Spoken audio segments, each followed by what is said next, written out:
Welcome to AWS in Orbit. I'm Maria Varmazes.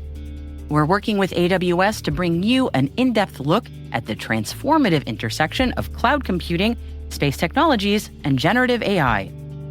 On AWS in Orbit, we are exploring not just what's possible, but what's meaningful in the realm of space and cloud innovation. Welcome to AWS in Orbit, Episode 10, Building Opportunity with Axiom, Enterprise IT Technologies on Orbit, and Mission Control from Anywhere. NASA plans to retire and deorbit the International Space Station in 2030. But once the ISS is gone, what will take the place of this vitally important floating lab space? Well, the commercial space industry has been hard at work, creating private space stations to not just fill the capability gap left behind by the ISS, but also to expand on humanity's capabilities in orbit. One of the companies leading the charge here is Axiom Space, whose Axiom Station is planned to launch in 2026. To learn more about Axiom Station and the incredible enterprise IT capabilities at work right now to make Axiom's vision a reality, we'll be hearing from Jason Aspiotis, Global Director of In-Space Data and Security at Axiom Space. And we'll be joined by Jay Nabes from AWS, who explains how AWS capabilities are enhancing many of the boundary-breaking projects and technologies that Axiom is building.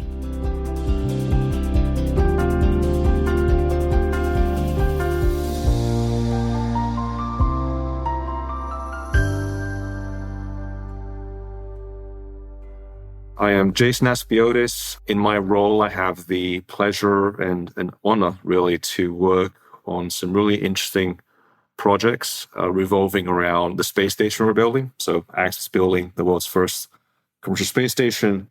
I was actually brought in to help both develop the infrastructure capabilities of the space station, but to also give them a purpose, right? The rough goal is, by 2040, can we have a city in space with, let's say, 100 people living, working, and thriving in that environment as permanent or long-term residents of that large infrastructure. It's going to be a space station that's probably 10, 20 times the size of what we're building today. Potentially, part of the facility would be a centrifugal infrastructure that allows for simulated gravity for the people to be able to live comfortably, with large parts of the station being microgravity enabled to leverage microgravity for in-space manufacturing and in-space research, and the rest of the space station addressing a variety of use cases and new markets, like orbital data centers, like in-space manufacturing and construction, right? So using large-scale platforms and robotics and new techniques around manufacturing, whether 3D printing, other forms of additive manufacturing, in-space welding, for example, to build next-generation infrastructure in space to help assemble next-generation spacecraft that will someday take humans from low Earth orbit to Mars. The vision of a city in space is not just about the people, it's about the work they do around data, infrastructure, research, manufacturing new materials in space to bring back to the ground to infuse in terrestrial economies, but also constructing new things in space that we will use to further our exploration scientific aspirations as a species between here, Mars, and beyond. Right, so it becomes a economic nexus that helps drive not just commerce, but also more exploration, more human endeavors beyond Earth's vicinity. Yeah, and the timing is fantastic also, because when you talk to an ordinary person or a space nerd, whichever, and when you mention space stations, everyone's mind goes to the ISS. And with 2030 coming up pretty fast, a lot of people are wondering what is going to be next for humanity's permanent presence in space. How does that work into the vision of, the ISS going away eventually, and then Axiom Station going to be doing so much more than what the ISS can do right now? Timing is paramount. The ISS has been a great foundation in terms of driving a lot of the innovation and research, especially around microgravity and the benefits of microgravity for developments of new pharmaceuticals and materials, but also the benefits of having a space station as sort of a base of operations to learn how to live and do research and work in space. So as far as timing wise, I think we're right there.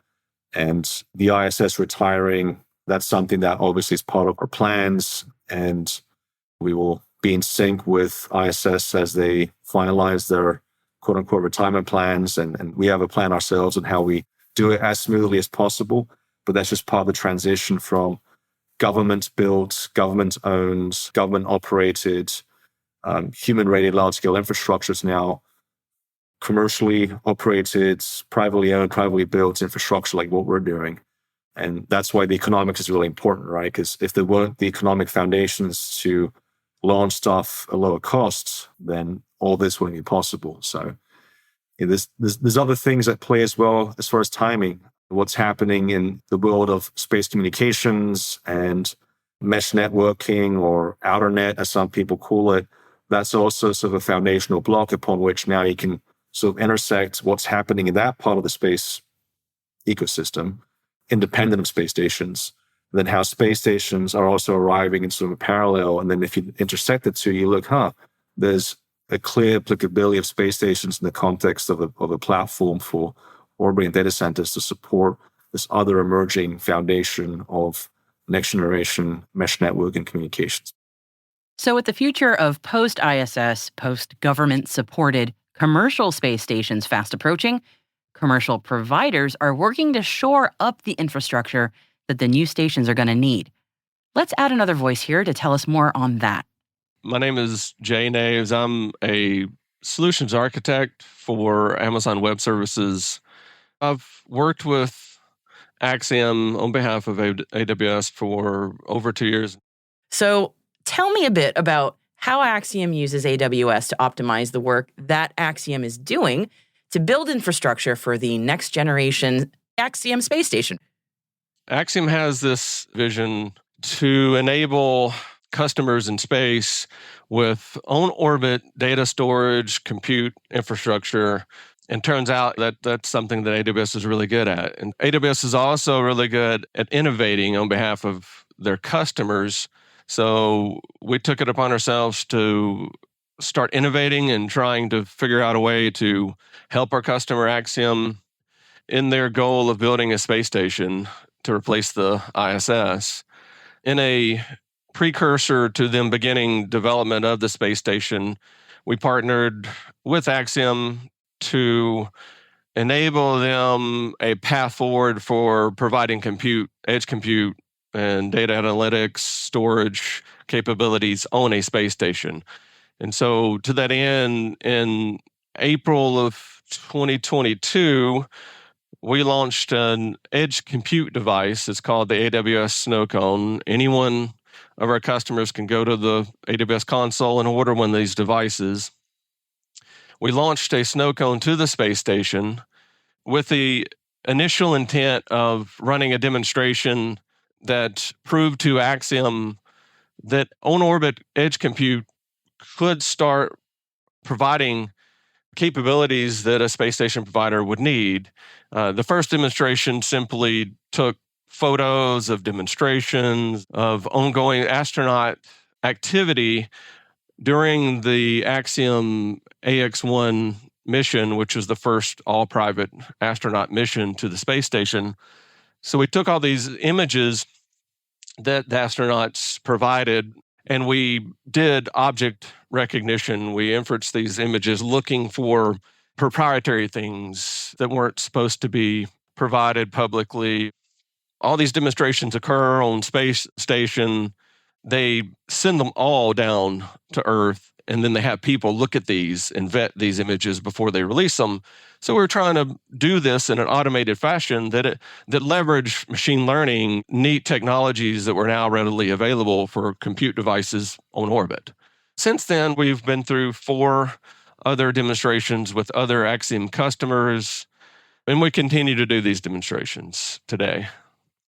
We've heard a bit now from Jay on how AWS solutions and capabilities enhance the work that Axiom and its customers are doing to push the boundaries of what's possible in space. All that and more will be happening aboard Axiom Station in the future. So let's go back to Jason at Axiom for more on Axiom Station itself. So, Jason, when we think of space stations, I can't help but think of the Axiom crews that have been to the International Space Station several times. And I'm thinking about the impact of a commercial space station and what that'll mean for future private astronaut missions and international collaborations. What would these future missions and collaborations look like? Would things change significantly?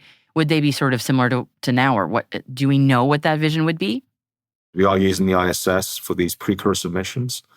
And, part of why we're doing that is to learn as a company to do routine commercial human spaceflight. And that's an important piece of us just growing as a company, right? And we've done three and continue to do them because it's great learning, but also the other piece of that is unlocking new demands and new use cases for human spaceflight that, some of it is going to continue to be government, of course. NASA is going to be a perpetual driver for human spaceflight. So our key partners like ESA, JAXA, etc. But there's also emerging governments and countries that have a tremendous amount of interest in how they get to be part of this human evolution and growth in the space domain. And a lot of these countries are investing in satellite capabilities, other kinds of things related to space, but they also have an interest in growing their human spaceflight programs because they see the synergies between the two, right? There's a lot of things that connect all of them, the transportation, the infrastructure, the competencies, all the logistics associated with launching satellites and launching humans and having all that operate in a safe way in space. There's a lot of commonality between all those two. And it's all part of the same economy, right? A space-based economy. So as the space-based economy grows to 1 trillion, 1.5, 2 trillion in the next few decades, more and more countries obviously want to have a piece of that pie. So what we're seeing is a lot of interest from countries around the world, large, medium, small, that want to be part of this economic transformation. Or I'd like to think we're helping them have a part of this and grow their programs through this alternative way that otherwise wasn't available, given human spaceflight was sort of a government-focused program where you had some key government players, NASA, ESA, et cetera, but others couldn't easily participate. So we're helping make that more of a reality for those countries. You've mentioned a lot about the different kinds of applications that are going to be happening aboard Axiom Station. This is going to be a tremendous technological lift, for lack of a better term. And what does the IT infrastructure for something like this look like? That's got to be really something that's perhaps never been seen before. It's got to be a new territory, for lack of a better term. So you're right. What we're doing on the ground as part of our company engineering teams, business operations teams to design, build the space station, and also the markets that we're developing as part of the space stations. That's one large domain or umbrella of a domain.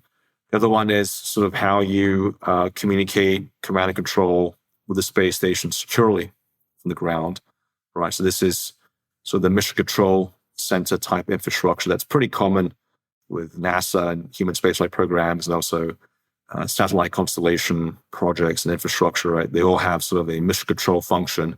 That's going to be very important to us. And then there's the space-based sort of domain, right? How you do communications and information assurance and capabilities in the space station to support your astronauts, to support the research you have going on, to support your manufacturing projects.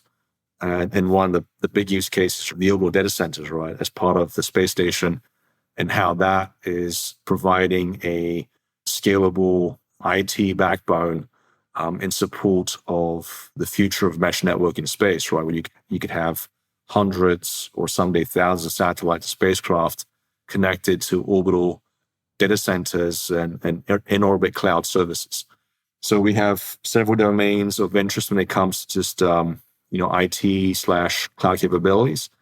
I will say that we have a great relationship with AWS and working together to optimize what we do on the ground, how we use the cloud to enable our engineers to be more efficient with their designs, with sharing work products, leveraging the cloud for capabilities like high performance computing or AI to support their designs, their analysis, and all those different engineering verticals, right? It's important for us as we design this next generation space station to be not just more advanced than what we have today, but also reliable, of the highest, most quality, but also economical. Yeah, can you talk a little bit more about, in that design process, the kinds of tools that you might be using? I mean, AI comes up a lot in these conversations, and I'm always curious about how that is used, or if it's used. Really, actually, maybe more the question I should be asking, and how that might be integrated. I think everyone's very curious about how that's working for a lot of people right now. Yeah, AI is interesting, right? Because it has a lot of potential, but quite frankly, it's changing every week almost. And there's a lot of sort of iteration around the kinds of things it could be used to support. There's things it can support today, and there's things it can support in the future, right? So when we think about the space station, once we have it up there, and how we maintain, how we do diagnostics, how we do preventive maintenance, there's a lot of elements of all that AI could significantly help offset, and also how we use AI and cloud service in the future to help manage the space station, operate it in the best way possible. So we talked about sort of the different applications. So command and control, ground to station, building that new for your needs. That's got to be a really fascinating challenge to take on. What is that looking like? How are you building that out? Yeah, so the ISS has done a lot of that work for us in a way, because right now our mission control center is leveraging a lot of what the ISS has done to provide mission control for the space station. So what that has allowed us to do is sort of leverage what the ISS has done, build it for our own needs, but now have the ability to sort of iterate it and optimize it with cloud capabilities. So as we converge to building a mission control center for our space station, it's the best of both worlds, where we're leveraging what we already know works and is done well from I'll say, traditional mission control perspective, but also leveraging the cloud and those kinds of capabilities where they're needed and where they actually provide an advantage. Couple of advantages is redundancy, right? You no longer are confined to sort of physical mission control center. You can have redundancy in the cloud that enables you to have a ironclad approach to operations continuity, right? So if there's a hurricane, God forbid, heading to Houston, you don't worry about it because you can go to your cloud instance of mission control and operate your space station that way. It's also about connectivity and ability to remotely access parts of your space station, which is beneficial as we look at expanding the user base, right? Because the entire user base is not going to be in Houston at any particular physical location on the ground, right? So if we want to expand our space station to be used by companies, universities, and other kinds of research or government institutions in the US, but the same in Europe, the same in Asia, other parts of the world, the cloud really opens up the ability to have multiple users accessing the same physical facility in space, but through a seamless sort of interconnected framework that's underpinned by the cloud, but allows multiple people, multiple users around the world to access part of our space station, right? So it does become really important as we look to expand the user base and the users for the space station across the world to have cloud-like capabilities supporting how you do mission control and communications from the ground to the space station. Jason's talking about an incredibly complex cloud-based functionality here, and it feels like a good opportunity to go back to Jay at AWS for more on how this works. So Jay, help me understand how cloud-based ground infrastructure for space-based missions, like what Jason's been describing, would work. We work with the ground-based teams multiple times a week. So they leverage services and capabilities that any other customer, not just a customer in the aerospace industry, would have access to. They have access to the same breadth and the depth of the service offerings that we have that provides them the amount of technology that they need to do all these really cool things. And then they also have access to the same elasticity, the ability to scale up, scale down. When you're doing something that's really unique, like building a space station. And this goes for a lot of our other aerospace customers, like launch providers, people building rockets, things like that. You're doing one specific thing. It's not all that repeatable. So it's not easy to glean this enough information to train models all that well. It's not as easy to do quality control because you're building one. You can't mess it up. We have to be careful, and we have to provide the right technology for someone to do something this unique. But AWS does well there. We have so many different services that they can leverage: machine learning, analytics, the compute capabilities that we offer. Those capabilities allow a customer like Axiom to do things that have never been done before, and hopefully, will allow our capabilities and the things that we do for Axiom can more easily allow them to realize their vision, which is pretty amazing. Jason had walked me through their plans for essentially a new mission control. Can you tell me a bit more about that specifically and how AWS supports that?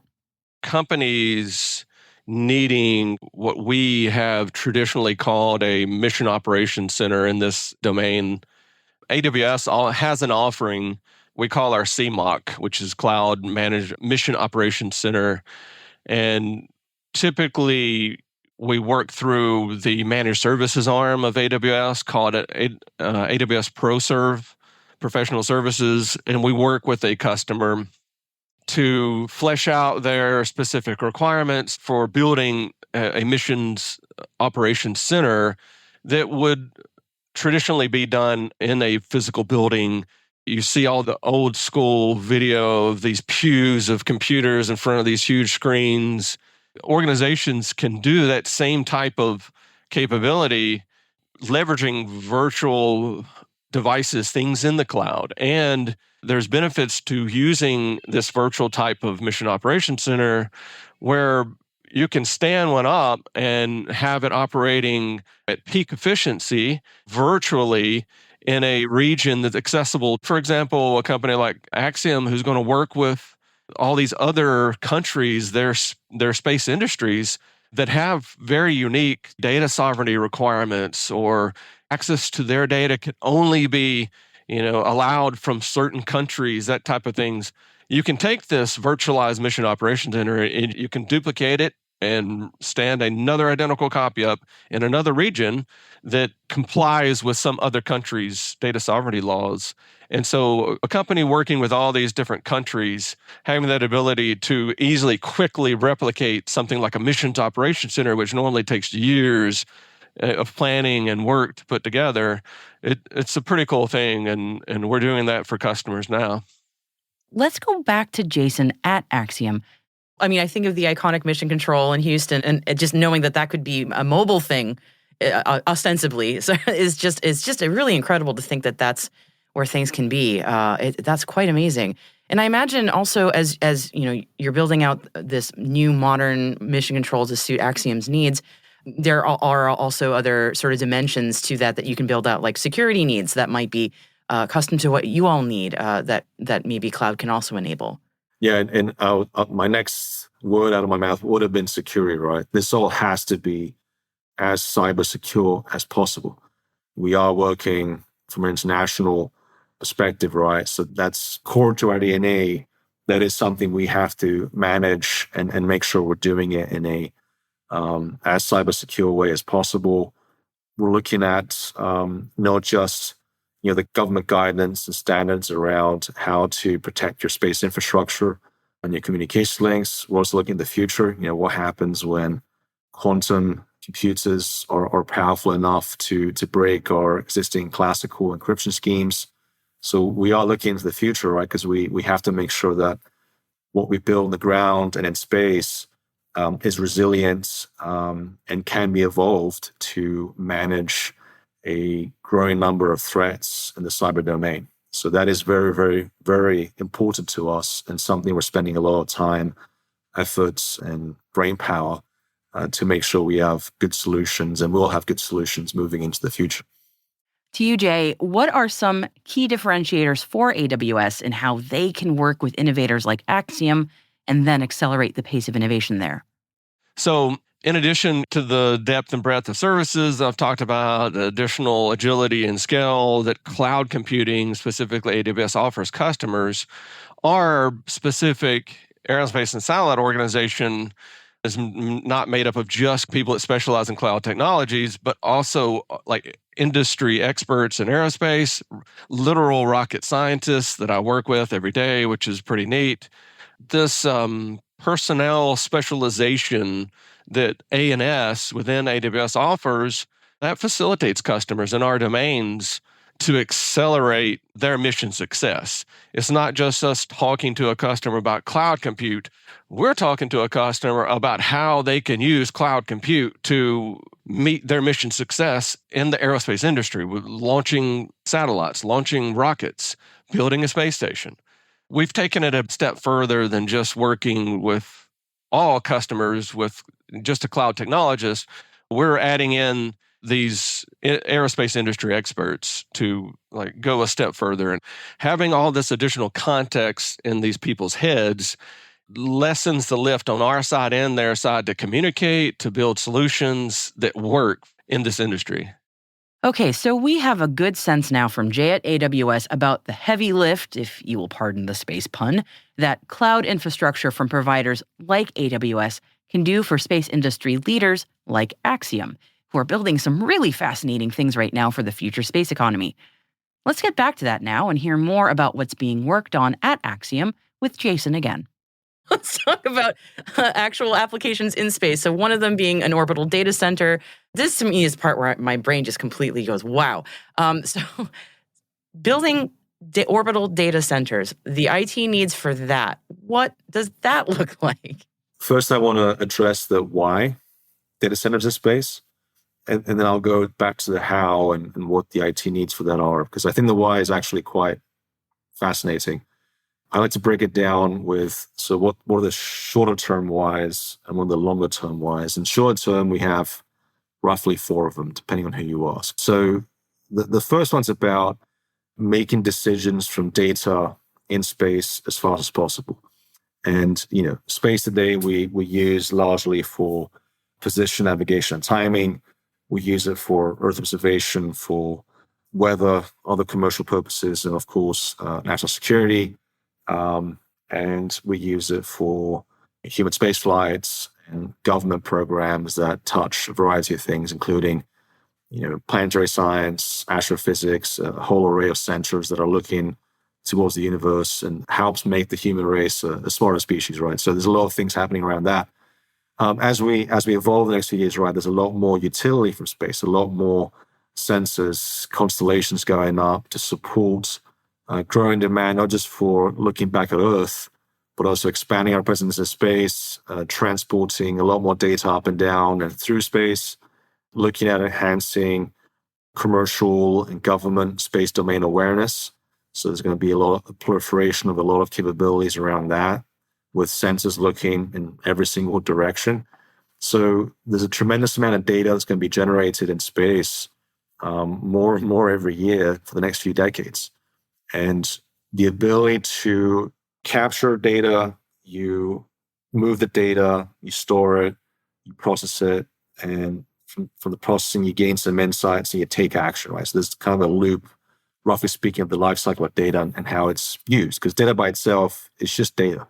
The point is how to use it and what insights give you and what action do you take from that.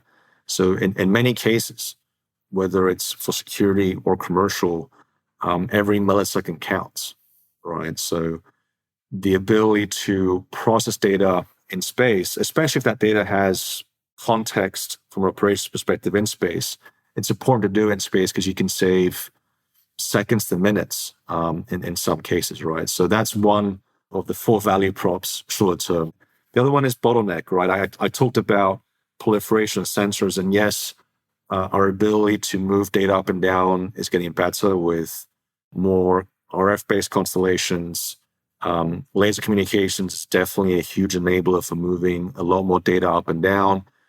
But with growth of these sort of communication pipes between space and Earth, we're also having tremendous growth, as I mentioned, of sensors, right? So we're going to a world where there's thousands of sensors.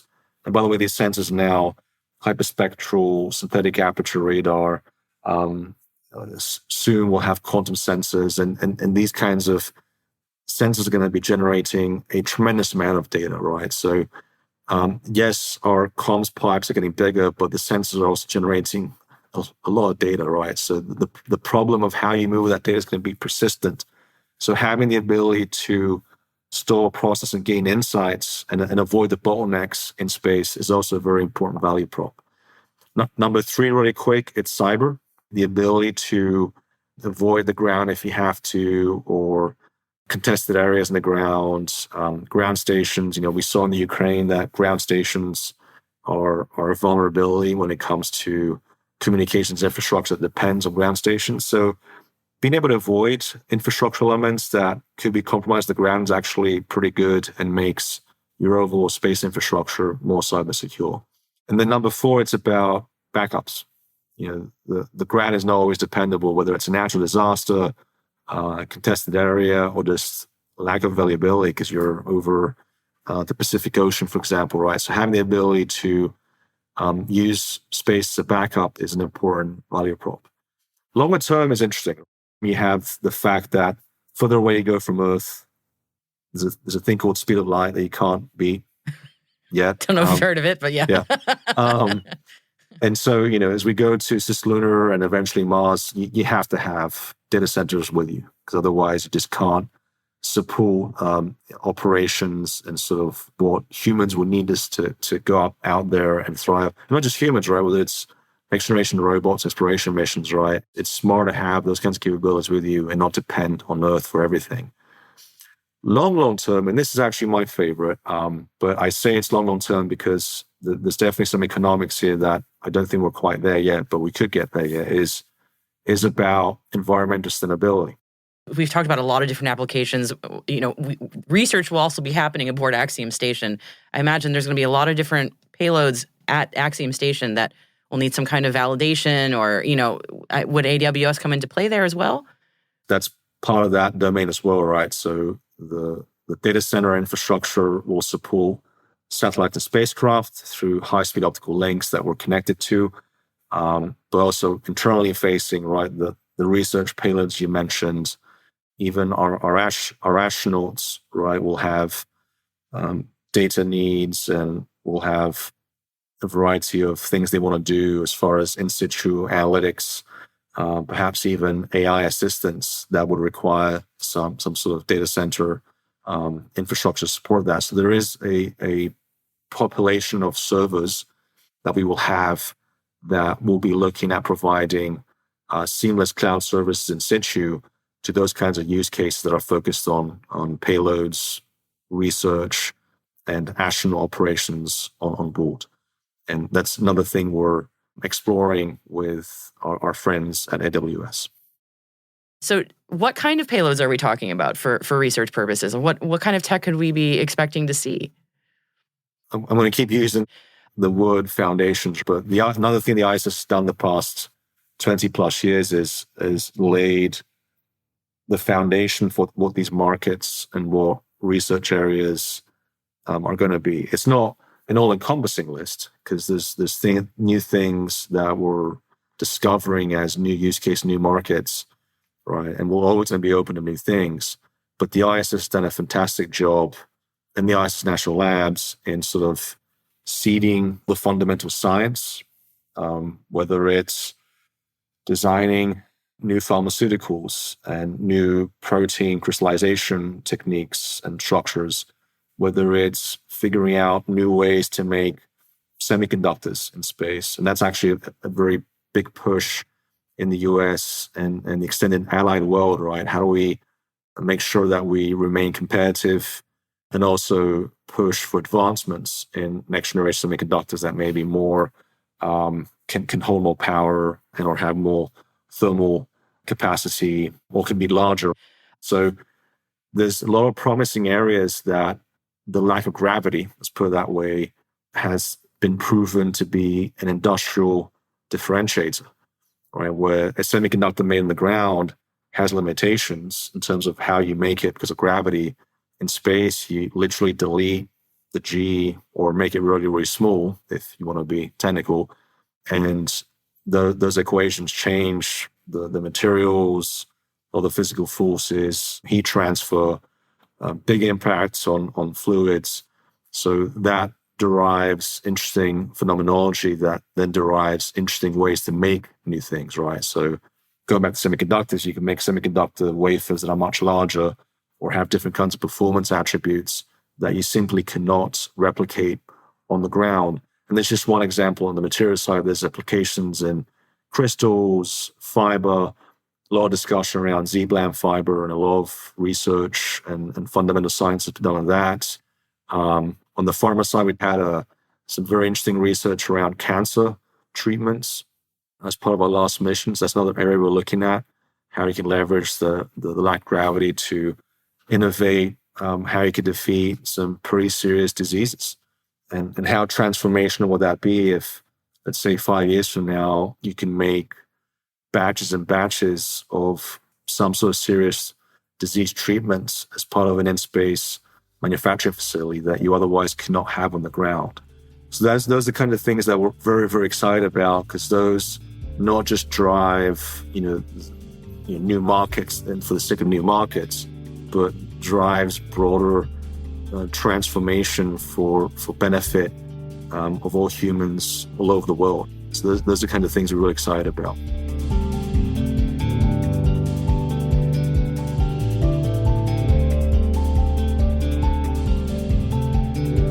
And that's it for AWS in Orbit, Episode 10, Building Opportunity with Axiom. Our special thanks to Jason Aspiotis from Axiom and Jay Naves from AWS for joining us. For additional resources from this episode and for more episodes in the AWS in Orbit series, definitely check out our show notes over at space.n2k.com/AWS.